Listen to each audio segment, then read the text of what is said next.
Bom dia, queridos. Estamos no Tratando a Alma em tempos de distanciamento, de isolamento social. E estamos lendo a oração do Pai Nosso que está em Mateus, capítulo 6.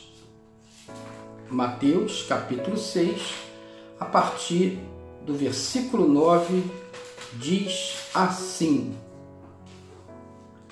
Vocês orem assim, disse Jesus: Pai nosso que estás nos céus, santificado seja o teu nome, venha o teu reino, seja feita a tua vontade, assim na terra como no céu. Dá-nos hoje o nosso pão de cada dia, perdoa as nossas dívidas, assim como perdoamos aos nossos devedores. E não nos deixes cair em tentação, mas livra-nos do mal. Não nos deixes cair em tentação, mas livra-nos do mal. Interessante que a oração do Pai Nosso começa com Pai, com Abba Pai, com Papá, com Paizinho querido. Um Pai que não é só meu, é um Pai nosso. Um Pai que está nos céus, acima de todas as coisas, que não só sabe mais, mas sabe o melhor para a minha vida.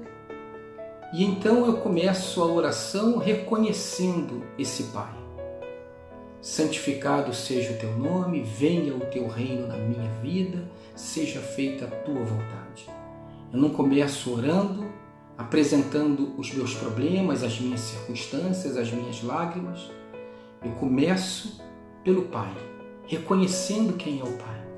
E aí então eu coloco diante dele as três coisas básicas sem as quais a vida não acontece: o pão, o perdão e a proteção.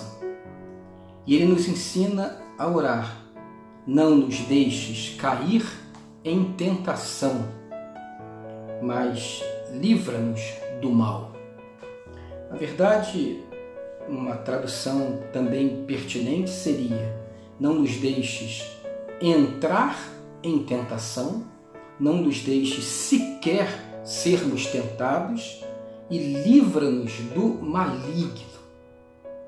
A ideia de que existe uma força, existe um poder, existe um agente, existe uma pessoa que age contra nós como tentador.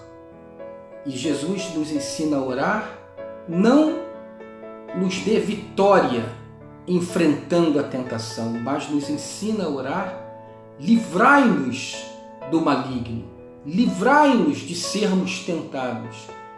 Senhor Deus, Pai querido, Papá, não nos deixes entrar em tentação, não deixe que a tentação nos toque. A tentação é alguma coisa que parte do maligno, mas não parte do nada. A tentação é o encontro da pior das criaturas com o pior de nós.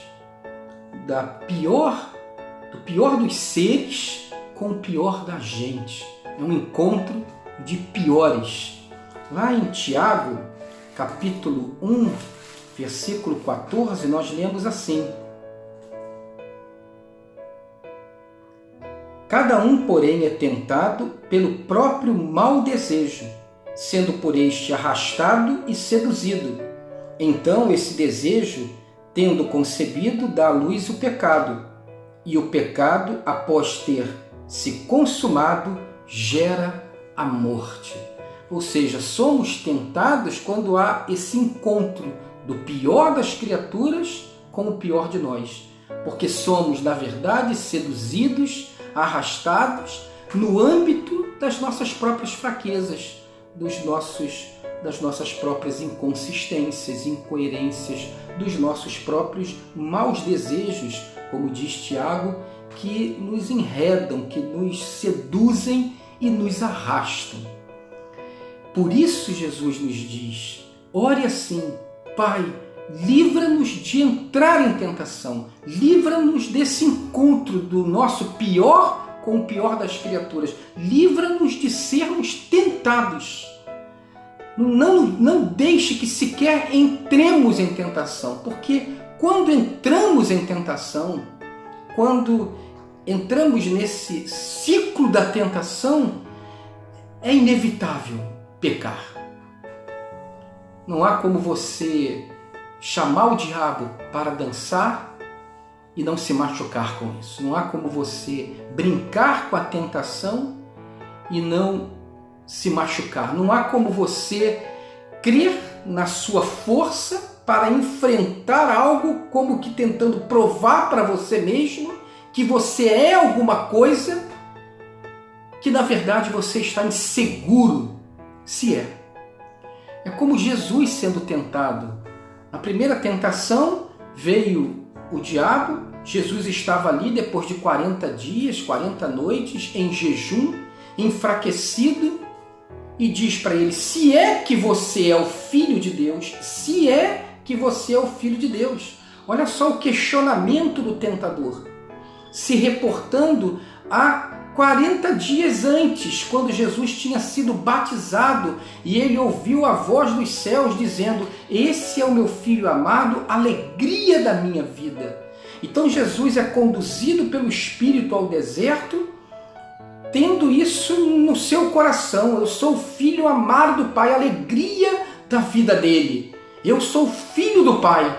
Mas depois de 40 dias enfraquecido, o diabo vem e o tenta exatamente naquela afirmação: se é que você é o Filho de Deus. Pega então uma pedra dessa e transforma em pão e mata a sua fome. Imagina se Jesus enfrentasse, se Jesus chamasse o diabo para uma conversa, se Jesus entrasse numa discussão de méritos, se Jesus tentasse ali fazer daquele momento uma apoteose para provar para todo mundo, até para o diabo, que ele é o Filho de Deus. Como se o diabo fosse se converter, como se o diabo fosse mudar a sua opinião, como se ele, Jesus, lá no fundo estivesse profundamente inseguro da sua identidade depois daqueles 40 dias de jejum e precisasse desesperadamente, através de uma resposta ao diabo, dizer para ele mesmo, Jesus, quem ele era. Jesus diz: não só de pão viverá o homem, mas de toda a palavra que sai da boca de Deus. Ou seja, Jesus corta a tentação. E essa é o sentido da oração que ele nos ensina. Da tentação a gente foge, da tentação a gente corta. A gente não entra na tentação, a gente não usa a tentação como um espetáculo de vida para provar a nossa fé. Na verdade, nós não precisamos provar nada, até porque a nossa fé não é firmada em nós mesmos, mas firmada no Senhor. É arrogante o que brinca com a tentação, é arrogante e não entendeu que a fé é uma questão da graça de Deus, que ele pode enfrentar para fazer da tentação um espetáculo público do quanto ele é forte ou de quem ele é. Tentação é algo que a gente se esquiva, a gente ora para se esquivar, a gente ora para evitar o confronto, a gente ora para seguir pelo caminho do lado, para trocar de calçada, para frear antes de chegar, porque se você se defrontar com a tentação, invariavelmente você vai se quebrar. É como aquela aliança, né, que a gente deixa cair do dedo na hora que a gente está lavando as mãos, e aí ela cai na pia, e aí você tenta pegar, mas tem aquele redemoinho de água e ela desce pelo ralo. Assim somos nós diante da tentação. Então, a nossa postura tem que ser essa: Senhor, me livra. Por quê? Por que disso? Porque quando eu oro assim, eu trago aos meus olhos as minhas próprias fraquezas e abro um espaço no tempo para que eu possa decidir. Não é que essa oração é um passinho de mágica, não é que essa oração é um pozinho mágico, aí eu vou orar e a tentação vai sumir Não é isso. Quando eu oro, Pai, me livra da tentação, eu estou trazendo aquilo que está dentro de mim como um moedor de carne e colocando diante dos meus olhos. Eu estou colocando diante da mesa a minha fraqueza, a minha inconsistência, a minha incoerência, a minha incompletude, a minha falha. E ali, diante desse olhar, eu posso, pela fé em Cristo, tratar a tentação. A tentação precisa ser tratada com fé. É o que o apóstolo Paulo nos diz em Romanos, capítulo 3. Não, capítulo 6. Romanos, capítulo 6, ele diz assim, a partir do versículo 20: quando vocês eram escravos do pecado, estavam livres da justiça. Que fruto colheram, então, das coisas das quais agora vocês se envergonham? O fim delas é a morte. Mas agora vocês foram libertados do pecado e se tornaram escravos de Deus. Olha, entenda bem, libertados do pecado, mas agora submissos a Deus. O fruto que colheram leva à santidade, e o seu fim é a vida eterna, pois o salário do pecado é a morte, mas o dom gratuito de Deus é a vida eterna em Cristo Jesus, nosso Senhor. Então eu oro, não é para usar um abacadabra, para usar um passe e me livrar daquilo. Não, eu oro porque a oração amplia minha consciência, me defronta comigo mesmo, e aí eu posso banhar aquilo com a fé em Cristo, banhar aquilo com o Espírito Santo, abrir um espaço antes do confronto com a tentação para que a lucidez do Espírito Santo venha a mim e eu tenha a oportunidade de ir por outro lado, de dizer não.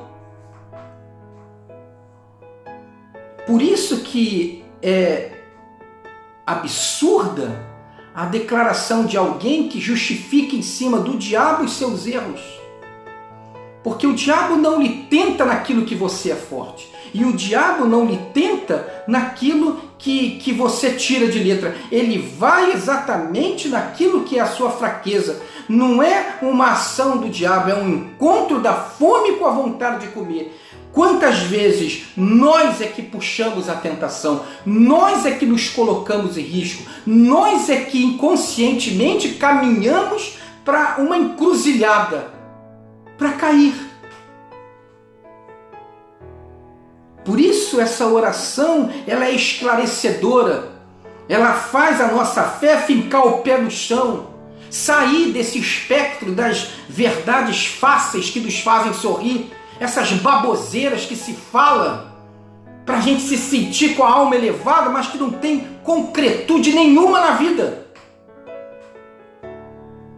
E como a gente precisa sair dessa psicose espiritual, de achar que a razão dos nossos descaminhos está no outro, está no diabo, está seja lá em quem você quiser nominar. Seja uma pessoa, seja um contexto, seja uma circunstância, seja a realidade, seja o diabo.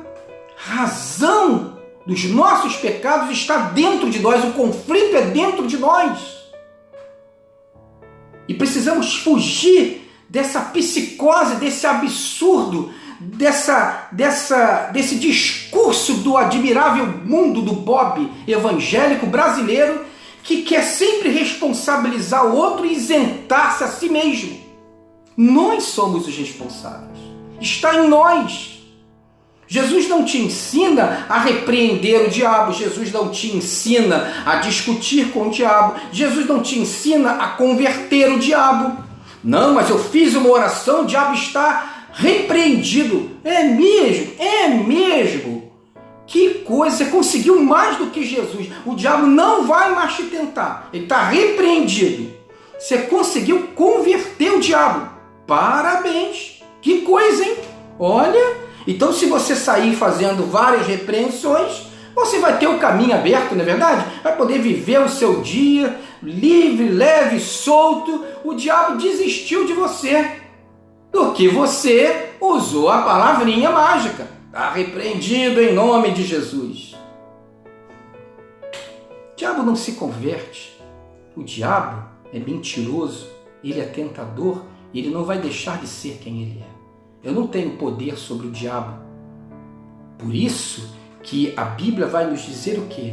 Diante da tentação, submeta-se a Deus, resista ao diabo e ele fugirá de vós. Não é uma ação sua contra o diabo, é um trato de você com você mesmo, mediante o Espírito Santo. Você está compreendendo?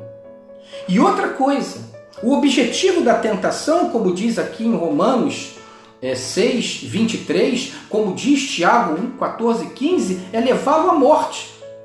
Porque o pecado é tudo que gera morte na vida, tudo que destrói a vida, tudo que desagrega a vida, tudo que te come por dentro e come as suas relações de afeto, tudo que tira a cor, tudo que te sensibiliza, te empobrece espiritualmente, te coloca no buraco espiritual. O pecado é essa força que gera morte. O objetivo da tentação não é que você caia, não é que você peque. Isso é muito pequeno. Claro que dependendo do erro, da queda, aquilo vai trazer algumas consequências. Você pode perder coisas preciosas, a sua saúde num momento, a sua família, os seus amores.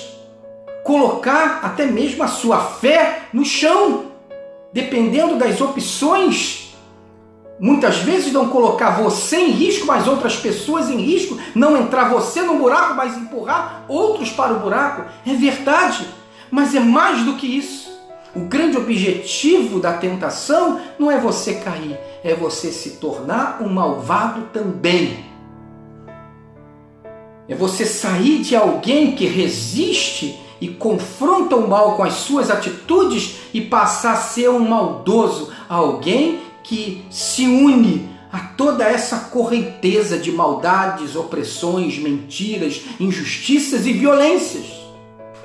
E muitas vezes fazemos isso em nome de Deus, falando de Jesus, mas atendendo, na verdade, os nossos próprios interesses e anseios.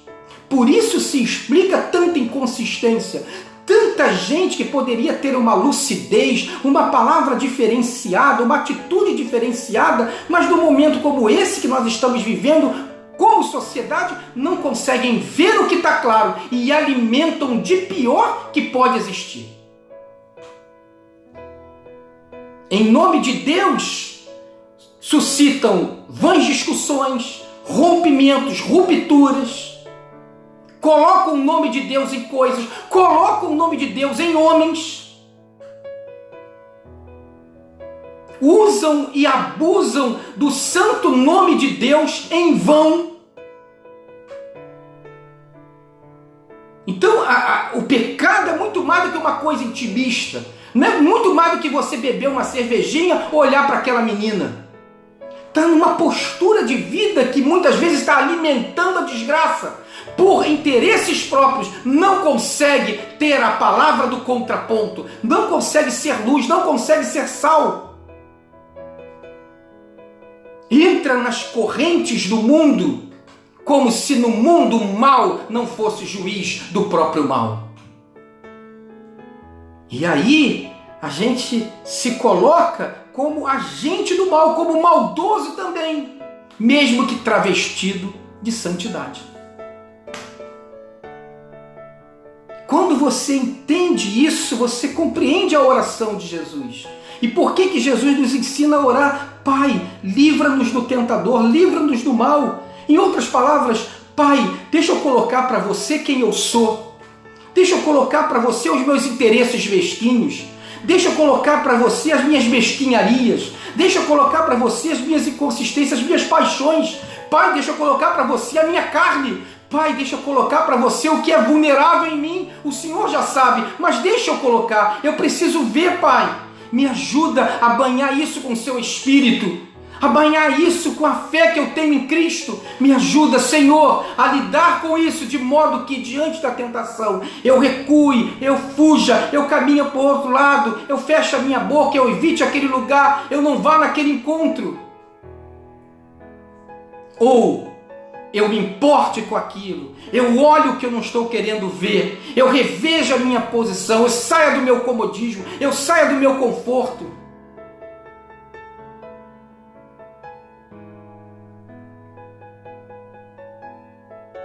Essa questão dessa oração ela é muito mais do que intimista. É uma oração que nos joga para a vida. Ou não é verdade que a melhor maneira de se evitar o mal é trilhar um caminho de vida? A melhor maneira de evitar que a injustiça e a mentira venham nos cooptar é fazer uma opção por aquilo que é o amor, pela compaixão.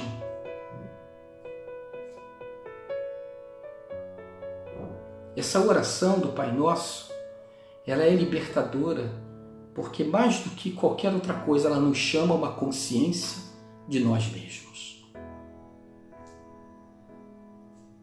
Que no dia de hoje, eu e você, naquilo que o Espírito nos mostra, na nossa consciência, porque o Espírito fala conosco através da nossa consciência, com palavras que estão em nós, mas que não vão ter origem em nós naquele momento. O Espírito nos mostra quando estamos na carne, quando estamos chamando o diabo para dançar, quando estamos trilhando um caminho que não corresponde de forma alguma àquilo que Deus tem para nós, a sua vontade. Quando não estamos santificando o nome dele, quando não estamos vivendo o reino dele em nossa vida, quando estamos sutilmente brincando com a tentação e nos fazendo maldosos também. Que você entenda que nesse momento de dramaticidade da sociedade você é chamado a ter uma posição diferenciada, a não fazer coro, a ser independente, consciente, lúcido, segundo a sua consciência diante de Deus, mediante os valores do reino e a condução do Espírito Santo na sua vida. Que você realmente viva um dia hoje abençoado e abençoador.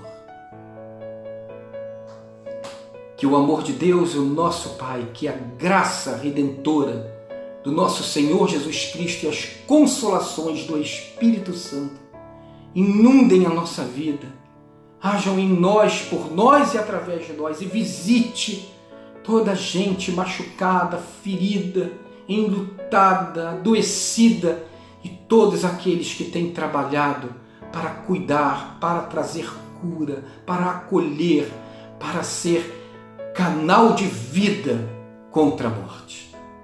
Em nome de Jesus, amém.